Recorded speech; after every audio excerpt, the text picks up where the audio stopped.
Hi, I'm Stefanie Gilbert with Altitude Home Mortgage. And today, on our first episode of our podcast, we're meeting with Joe Schmidt from Distinction Health. So thank you for joining us. If you like what you see, please hit subscribe and share.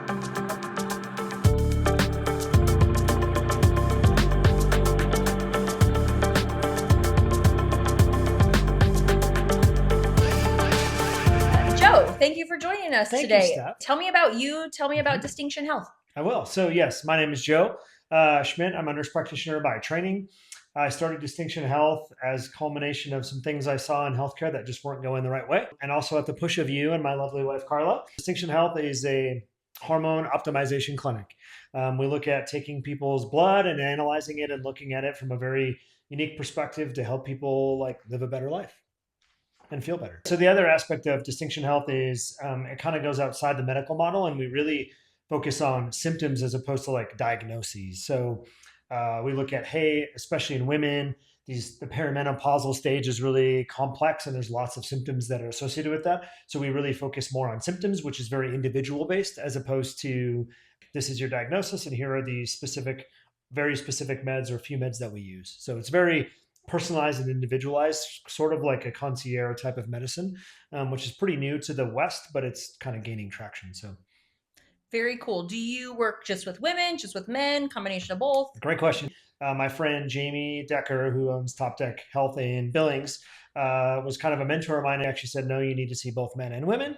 And she's been very true about that. So I see both men and women. I would say most of my panel, which I kind of keep kind of small to keep that concierge sort of medicine feel, Mhm. has been, I'd say 90% are women. But typically they bring their husbands because they have a good experience. And then the husbands see me as well. So I see both men and women.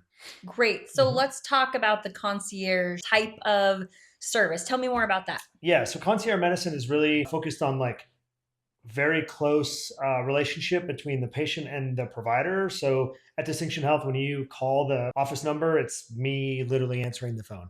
It's not an office staff, it's not a nurse. And I like it that way because I like to have a personal relationship. And it actually reminds me of what drew me to your business, Altitude Home Mortgage, is when I called you several years ago, like you answered the phone. And we had a conversation on the phone that was like really nice and personal and genuine. And I remember hanging up the phone and telling Carla, we're going to be friends with this lady. And here we are, how many Yeah. years later, doing this. So that's really what it is about. It's about really close interpersonal communication and really individualized care that they call me and they get me, or they can text me. So I love that. that's the nugget of it. That's awesome. I have kind of an extensive history, just my own personal health with hormone replacement Mm-hmm. therapy. So we'll talk a little bit more about that Great. as we go. But what made you want to start this? Yeah, I would say what made me want to start it was sort of the shortcomings that I saw with the care being provided to some of the patients that I took care of at the VA. And that's not Okay. to say anything bad about the VA, they Hmm. have their own set of things, but I just saw people just not doing well despite some of the common medications we use to help them. And Jamie again told me about taking a CME about hormones, which I didn't Hmm. even really know anything about. Did this CME on hormones, and it opened my eyes to just different ways of looking at things, Hmm. especially when it comes to hormone optimization and really helping people optimize their hormones to feel better. So it was that sort of drive to be like, hey, we can do this a different way and a better way. Hmm. And that's sort of been this journey since I think June of last year. So yeah. Awesome. Hmm. So tell me about the training that you have to go through to kind of be able to be in this Yeah. advanced or extra type of medicine. Yeah, that's a good question. So I cut my teeth as you were as a registered nurse. Worked in the adult critical care for several years, I think 6 years. Decided to go back to graduate school, got my doctorate as a nurse practitioner, and then worked in various settings throughout that. And then more recently, I decided to take some CME. So I think I'm at about, I don't know, maybe 100 hours, maybe 150 hours of additional extra continuing medical education. Okay. And then I just took a certification exam to be actual hormone certified through WorldLink Medical to be hormone optimizations certified to actually take care of people. So lots of additional education and just lifelong learning. I want to continue to take good care of people. And I think hormone optimization is a really big part of that and growing. Absolutely. Well, and what I really appreciate about you is that you are always seeking additional Mhm. information. What you learned in medical school is what you learned, but that's not the end all be all, right? Correct. Yeah. And I think medicine really has to do that. Like I still believe in the base medical model as an institution. Like there's still approach to medicine and approach to hormone optimization that I think we still need to use the foundation of medicine that we all learned, doctors, providers, nurse practitioners, and rule out any other causes. And then after that, I think then we can add on the hormonal optimization piece because I think we're also doing the patient a disservice by not looking at the whole aspect of everything and really ruling out other things and just giving people hormones because I don't believe in that either. I don't think Mhm. everyone should be on hormones just because it helps them. I think there's other things that we should rule out or rule in. So yeah, it's really been fun.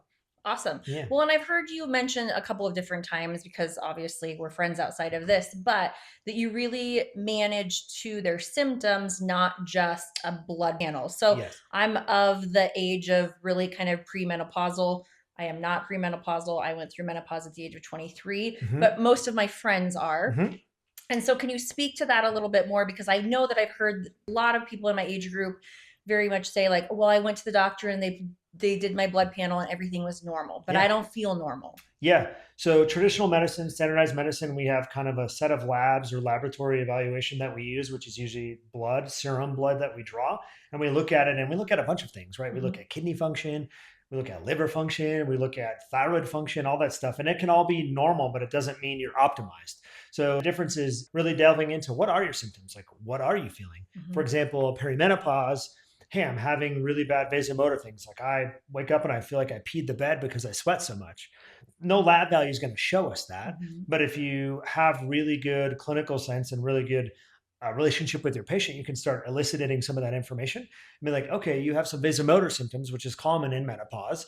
And there can be some subtleties in the lab values that can lead us to that, but it doesn't always reflect in the labs. Mhm. So, really looking at hormones and the crux of hormone optimization is really focusing on the symptoms. Okay, you're having hot flashes. Okay, there's some hormone things that we can try that may mitigate that to help you feel better, which no lab is going to reflect because it's not abnormal enough, if that makes sense. Absolutely. So tell me about, like, what does that lab panel look like that you Mhm. typically are pulling? Yeah, so traditionally, we kind of have this thing in medicine where if we draw it or image it, we're responsible for it. So lots of standard kind of medicine approaches, they don't necessarily look at a full hormone panel because they also don't know what to do with the information, or they're limited based on insurance companies or pharmaceutical companies of which approach they can take. So at Distinction Health and other sort of freestanding medical clinics, we can kind of do our own thing. So we can look at more of a comprehensive evaluation of the hormones of labs. So I can draw pretty much anything I want. I still believe in blood, like serum, but we can look at how the pituitary is functioning. We can look at, specific estrogen levels. We can look at the follicle stimulating hormone. We can look at progesterone for women. We can do a total testosterone panel to look at all the specific parts that make up testosterone, both in men and women, sex hormone binding globulin. Like there's a whole ton of things that we can really drill into and get pretty granular in terms of labs, but it's really comprehensive to try and capture as much as we can to make them feel better and rule out other things. So if you're limited on the data that you can draw, then you also are limited on the data that you can evaluate. So yeah. Great. So, what are some of the symptoms that you've had patients experience? Say, we just, pawn off to, oh, it's just age, Mhm. or that's just how life Yeah, is. yeah, that's a good question. So I would say let's break it into obviously men and women. So women specifically, I'm going to go to the perimenopausal thing because Mhm. that seems to be sort of the biggest issue of most. So perimenopausal women, typically the big ones are lack of energy, fatigue. I feel like I'm sleeping well, but I just don't feel well rested when I wake up in the Mhm. morning. Weight gain is a really common one in perimenopause, and then vasomotor symptoms like hot flashes, night sweats. The house is set at 60 degrees, but I still feel like I'm in a furnace. That's a really common one as you go through perimenopause into menopause, and then libido changes, sex drive, right? Like Okay. that's a really common one that a lot of perimenopausal women complain of.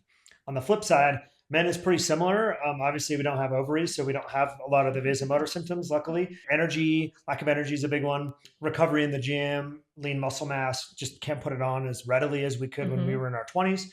And then libido is a big one, and sex drive, and all that stuff is all kind of wrapped into it. So those are the big ones for both men and women. But again, I think looking at it very closely and really delving into the symptoms and then really looking at the labs can really help people going forward. Okay. How about brain fog? Is that something that Yes. you Yeah. see tied back to that?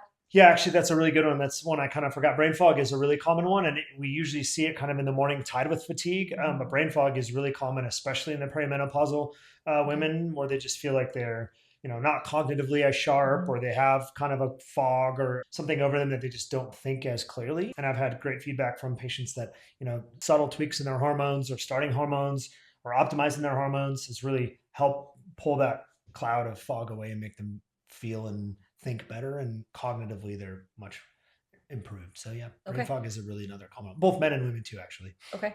Well, tell me about like what would you say is your ideal patient? Who should be calling you to come in and visit about Yeah, what's that's a going good on? question. I really try to approach it that I want like the working moms and dads that like just want to feel better, want to age good. They want, to keep up with their spouse or keep up with their kids. Like that's really what like my whole focus is. I mean, I'm happy to see anybody. We have some limitations with using hormones though, and really young people, because most young people still want to have children, and some of the drugs that we use don't facilitate that as readily. So we definitely don't want to harm that. But I would say sort of the perimenopausal women, 30s to 50s is typically the age range that I see, because most Okay. people start to feel our age. And Mm-hmm. we've chalked it up to Mm-hmm. just getting older. But that's really the biggest, I would say, the biggest age group that I've seen. I'm always happy to have a conversation with anyone that's interested in it. And I've had several patients that have called and said, hey, can you see me? We start talking and going some things, and they have other medical things, or they're at a point where hormones aren't the right thing. And I still believe in that. Like, I don't think everyone should be on hormones. I think there's a time. Mm-hmm. But I think that concierge really being individualized and having a conversation about, hey, what does this look like? Or, okay, your symptoms are this. Maybe you need to rule these things in, or actually go get some further investigation into your health stuff, and then come back when you're ready. So, yeah. So one of the buzzwords that I hear a lot, or maybe it's a hot topic word, is bioidentical. Can Mm-hmm. you tell me a little bit more about what does that mean? Why is it kind of a it may be controversial type of word, Yeah. but tell me more about that. Bioidentical hormone replacement therapy is essentially this idea that the hormone structure is the same as what our body makes. Right now, there are synthetic drugs out there. The biggest one that everyone typically knows is like oral birth control pills. Most of them are a synthetic form of the hormones that we use, estrogen Mm-hmm. and progesterone. So there are synthetic progestins and synthetic estrogens. The most common one is like CEE, which is combined equine estrogen. That's what we used for years. And there were some studies early on that showed some unfavorable things, which has now been disproven. And that's a whole Wasn't that like maybe for episode 2. like the HCG diet, which Yes, wasn't that yes, like shots of yes, yes. pregnant horse urine or Yes, something? yes, that's exactly it. Yes. So that's a whole other conversation. And maybe on the second episode of Yeah. the Stefanie podcast, we can go in that. But bioidentical really is this idea that we were intelligently designed and we just want to use the same hormone structure, and it's the safest. It's not synthetic. Typically, we get those from plants or goose down feathers compounded in a pharmacy, and they make it specifically individualized, micronized into that dose for that patient. So it's really, again, this idea of individualized care. That's the whole point. But bioidentical is the bit buzzword, but we have great evidence to support that it continues to be safe. Kind of dovetailing off of that, the WHI study that I mentioned in the early 2000s was kind of this hallmark study that looked at the effects of hormones on women specifically. And after their findings, almost an entire generation of women were essentially abruptly stopped on hormones because they found some really unfavorable things that led to cancer and some other things, which has essentially been disproven now. But there was an entire generation of women, the baby boomer generation, essentially, that were on hormones or were about to be and then stopped. So we've missed an entire generation of women that probably could have really benefited from hormones that didn't because of this study. So now, I think this other push is really to reach that age group. There are some limitations that we have in terms of like starting them at a certain age after menopause. We don't necessarily see as good of a reduction in certain things. But again, in my experience, I still think there's a benefit from optimizing them to help them feel better, but still knowing the risks. And I think that's the other piece that's important is still understanding like it's not a catch all. Like you don't just get to take hormones and like you don't have to eat well, you don't have to sleep well, you don't have to exercise. All that's still really important. It's just another arrow in the quiver to help you feel better. But the older population, that kind of baby boomer generation, is really suffered the ill effects of us not using hormones. And I think there's lots to be done to help them as they gracefully age into their 60s, 70s, and 80s. So Well, and I can speak to hormone replacement therapy. I started menopause at the age of 23. Yeah. Nobody knew what it was. Nobody knew why. It Hmm. took me probably, I bet I went through 15 different doctors Wow. before finally having actually a random endocrinologist who I was actually never supposed to see Hmm. diagnosed me with premature ovarian failure. So I Okay. started in my hormone replacement journey much earlier Than most. than most people, but it took another several years before anybody could actually make me feel better. Hmm. And since I actually had started with Jamie before you got into this, just really dialing that in and Hmm. more of a like you said, concierge type of Hmm. approach, Hmm. individual approach, than just managing symptoms or Yeah. managing to a blood panel. Because again, the number of doctors that will just pull blood and they're like, yeah, you're fine. It's all in your head. And then women my age really start questioning themselves and their Yeah. sanity. Yeah. Like, Yeah. do I really feel bad? Is this just how I'm supposed to Is it just in feel? my head? Am I Yeah. crazy? Yeah. Yeah. And Yeah. I think you see a lot of that just in my personal experience, like then sinking into depression and Hmm. anxiety and things like that, because then you start questioning yourself, is there really something wrong with me? Yeah. Is it bigger than just hormones? Yeah. So, dialing that in has just definitely been a game changer for That's me, for awesome. sure. Yeah. Without going into too much, I've had a ton of patients that have come back and said, this has changed my life or saved my marriage. But the anxiety piece and am I crazy? Like, am I the weird one? All those are super common. So Mhm. like we hear that all the time. I'm sure Jamie's heard it. I hear it. But it's really just trying to be individualized and really look at the symptoms and see what we can do to help them. That's the whole approach to hormone optimization. Absolutely. So, what makes Distinction Health different? Yeah, I think the biggest thing that makes Distinction Health different, or my goal is to be different, is just that individualized thing. Like I will use again you as an example. Like the first time I called you, you answered the phone and I talked to you in person. And there was something really cool about that I think we can go across multiple disciplines. The mortgage industry, the healthcare industry, like I think that's what makes us different and that's what's going to make us stand out among everyone else is that it's small on purpose so that we can continue to have a Mm-hmm. really close, intimate, passionate professional relationship with our patients, with our clients, and really stand out in that regard. You call me, you text me, it's me. It's not anybody else, it's me. Sometimes that comes with its own set of issues, right? Like I have Mm-hmm. another full time job, and it may take a couple hours for me to get back to you, but I will get back to you. And then it's that kind of really close connection and actually feel like it can listen. I'm not here to fill a quota. I'm not here to like Mm-hmm. hey, I only have 20 minutes because I have to see my next patient. That's not how it's set up. It's set up to, I tell people when I see them, like this first visit's usually a half hour, and then the next one is 60 to 90 minutes, depending on what they need. If they need more, great. Mm-hmm. Does that come with its own set of problems as well? Absolutely. But that's what's kind of cool. So I Well, can I kind think of make it my own.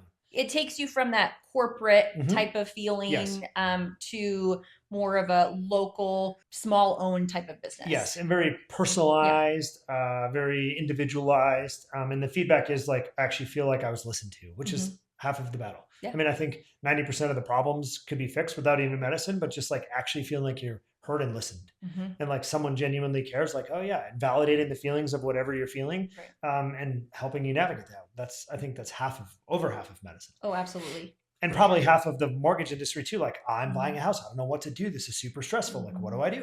Mm-hmm. Right. Like, but managing that, I mean, like, hey, this is like, I'll walk you through the steps. Like, this is easy. Mm-hmm. So, Yeah, which is ultimately just what people want. correct. Like, they don't want to be another number. Yes. They want to feel a relationship. They Yep. want to be important. They want to feel Yes. heard. Yes. And then, Yeah, I think that transpires to honestly, any industry. and an advocate, like you're advocating Mm-hmm. for them. Like, I'm here to help you. Like you told us, like the lowest payment doesn't mean the best for you. Right. So Mm-hmm. like, same thing. Like a normal panel doesn't mean the best for you, but we can help you to look at it and be like, all right, that is the best. Like, cool, let's Mm-hmm. move on or not. And then help you and advocate and walk you through whatever is next. So yeah. Yeah. Absolutely. So you're here local in Sheridan, Mm-hmm. Wyoming. Yep. If there are, people outside of the Sheridan area, can they work with you? Do you offer like telehealth type of appointments? Yeah, good question. So, yes, I do offer telehealth. I'm currently licensed in 3 states, so Montana, North Dakota, and Wyoming. So I do offer telehealth. I've had a couple of patients that have telehealth in Montana. There's some rules around like prescribing specific drugs in certain states, so Mm-hmm. that limits me. Definitely don't want to get in trouble with the DEA or governing bodies. But yes, I offer telehealth. I'm happy to do telehealth. I've done a couple phone calls before. I've done Zoom calls. Again, that's what's kind of also makes us a little bit unique. Back to your early question is like I can kind of tailor it to whatever the patient needs are. Mm-hmm. If you're can't get out of your house for whatever reason, like we can come up with something else. So yeah, I offer all kinds of things, telephone, you name it. So if someone's listening and thinking that this sounds exactly like me, I'm having these symptoms, what would you tell them? Yeah, I would tell them, don't Google, please. Number one, don't Google Doc. Have an open conversation with your primary care provider. If you still feel like you're not getting anywhere, reach out to a hormone optimization specialist. If you're here in Sheridan, I'd be happy to see you.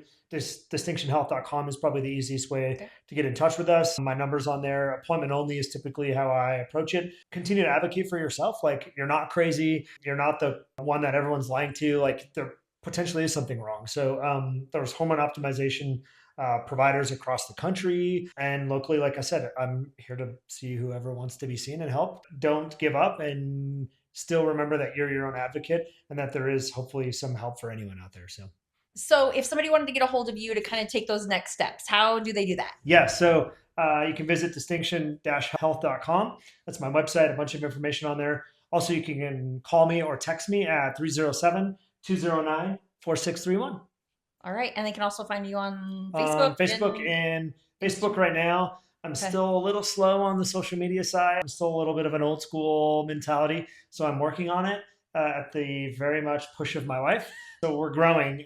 So be patient with me, but hopefully we'll have a little bit more of a social media presence going forward. And where is your clinic located here in Sheridan? Ironically, it's located in the back of your building, 954 North Main Street, like towards the backside of the building. There's an individual staircase that has my sign on it. So yeah. Well, thank you, Joe, for your time. Is there anything else that you want our listeners and watchers, is that a word? Watchers, yeah. Listeners and watchers to know? No, I think the biggest thing is just, despite if you believe in hormone optimization, if you want to, I think the biggest thing, regardless of anything in terms of your health, is just be your own advocate. Like, don't give up. There is somebody out there that wants to help you. It's just sometimes a painful journey to find that person, but they're out there. Like, don't give up. And your health is important. And I think one of my favorite sayings is like, we get one shot at this thing called life. So like, let's make it the best we can. Yeah. So let's talk real quick about you running a mile every day for the last 3 years, though. Yes. Tell me more about that. So shout out to Plot and Pedal, a group out of Missoula. So one of my good friends, Lance, who's a PA up in Missoula, Montana. End of 2022, he's like, hey, you should join this group of running. And I was like, I hate to run. But he's like, you should do it. It's a mile a day. Put in like $50 or whatever for the year, and you run every day for a mile. And I thought he was insane because I don't like to run, despite me running a mile every day. So I was like, why not? So January of 2023, January 1, I ran my first mile, put my $50 into Plot and Pedal, and have been going ever since. I've not missed one day since January of 2023. Wow. So we're on the start of our 4th year. Some days are much more difficult than others. Some days I just want to lay in bed, but it's a mile, 15 minutes or less every day. And then some days that's all I do. So that's awesome. It's just part of it. It's part of the journey. That's really cool. Yeah. All right. Well, thank you for joining. Thank you for having me. Thank you for the first episode. Thanks. Hopefully it continues to grow.